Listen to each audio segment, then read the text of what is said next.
essa frase aqui, então, né, você precisa trabalhar no cinema com ele.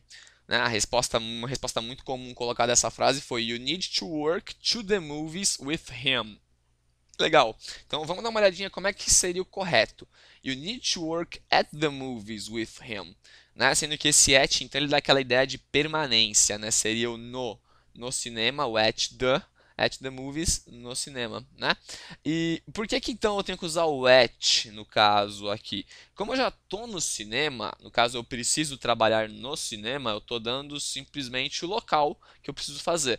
Não tem o deslocamento nessa frase, tá? Você pode até dizer, ah, mas eu tenho que sair de casa para poder trabalhar no cinema. Pô, legal, interessante. Só que sempre para a gente saber se a gente tem deslocamento ou não, a gente verifica então o verbo, tá?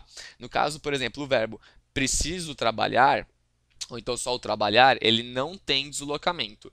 Aí você pode até parar e pensar, pô, mas no meu trabalho eu me desloco. Tudo bem, só que não é uma regra geral. Tá? Quando você trabalha, você simplesmente pode trabalhar sentado na mesinha do seu computador, ou você ficar parado fazendo alguma coisa. Então não necessariamente você tem o deslocamento, você pode ter movimento, tá? Mas isso aí é uma característica já do próprio verbo. Sem deslocamento não se usa to. Ok? Então tem que tomar cuidado. A diferença de to para at é justamente essa. Tá? E movies não é um daqueles 5 lugares que eu não uso the. Ou seja, eu preciso usar at the movies aqui. Ok? E muito lindo aqui também foi o uso desse him no final. With him, com ele. Eu não posso usar he no final da frase, certo? Ah, mas como eu não posso usar he? Eu já vi he em final de frase. Tudo bem. Tem frase que o he aparece no final. Ok? O que acontece? O he, ele é um pronome que a gente chama de pronome reto. Ele é um pronome que representa um sujeito que faz uma ação, ok? Nesse caso, esse ele aqui no final da frase não está fazendo nenhuma ação.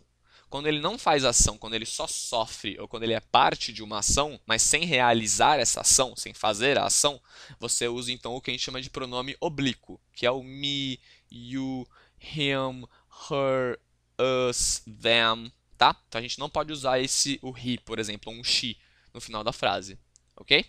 E só lembrando então que o the não pode ser usado com downtown, home, school, church e lugares de nome próprio.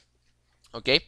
Pessoal, esse desenho aqui tem essa pirâmide e tem alguns nomes bonitos que eu já vou explicar.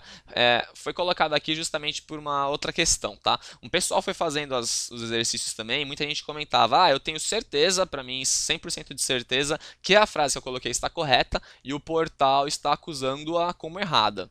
Legal, de fato, a gente está passando por um processo, né, de manutenção, expansão do portal, a gente tem pouca gente trabalhando nisso, então é um processo meio demorado, às vezes realmente o portal apresenta erros, a gente até pede desculpa já, tá? Só que o que acontece? A gente pauta as aulas pelas chamadas regras normativas, tá? As regras normativas, elas seriam o conjunto de regras que adequam ou que dizem a maneira correta, a melhor maneira de se utilizar uma língua. Ok? Isso existe em todas as línguas, português, inglês, por aí. A questão é que ninguém consegue falar 100% dentro das regras normativas o tempo todo. Tá? E na rua, você conversando com alguém, você às vezes comete certos desvios na sua fala, você fala de certas maneiras em que você sabe que o certo não é aquele, mas por convenção, pelo dia a dia, você acaba falando desse jeito. O mesmo acontece em inglês. Tá? Essas normas mais aceitas, o jeito de falar um pouco mais aceito que a gente escuta na rua, mesmo sabendo de que certas coisas são erradas, a gente chama de variantes de prestígio. Tá? Enquanto aquelas maneiras de falar que todo mundo olha e fala, nossa, isso aqui é um erro, né? Se bem que não existe erro dentro de fala, quando você consegue passar a comunicação, mas o que é julgado como erro, ou então o que é julgado como inadequado, em qualquer língua, em qualquer processo de comunicação, é chamado de variantes estigmatizadas, ok? Então, o que acontece? Dentro de qualquer curso, o curso vai sempre prezar então pelas regras normativas. Ok?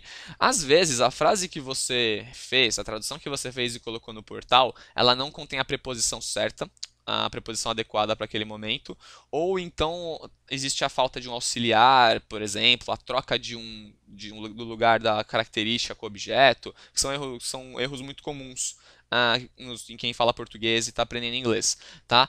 E assim, você lendo a frase, você consegue entender, provavelmente um nativo leria, escutaria aquela frase e entenderia, mas ela não se encontra dentro das regras normativas, tá? E o que a gente preza aqui no curso é justamente isso, é tentar então sempre focar na regra normativa. Então sempre corrigir a partir dela. É por isso que muitas vezes uma frase que você escreveu e que faz sentido, realmente faz sentido e ela vai ser entendida. Só que ela não está se encaixando 100% dentro das regrinhas, tá? É por isso que a gente está convidando vocês então a quem tiver dúvida ou quem tiver alguma dúvida em relação a alguma frase que foi feita, algum exercício que foi feito, pode mandar um e-mail pra gente, manda um e-mail pra gente com a frase, com o exercício certinho, porque de fato, às vezes pode ser ou um erro no portal, tá?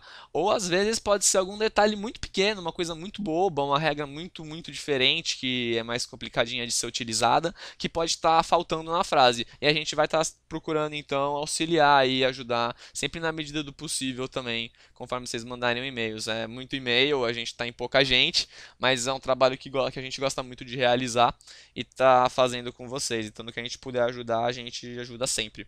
Tá legal? Pessoal, então por hoje é só. Quem sabe mais pra frente aqui vamos montar mais uns videozinhos do tipo nessa sessão aqui de dúvidas dos alunos, ok? Abração então, tchau, tchau.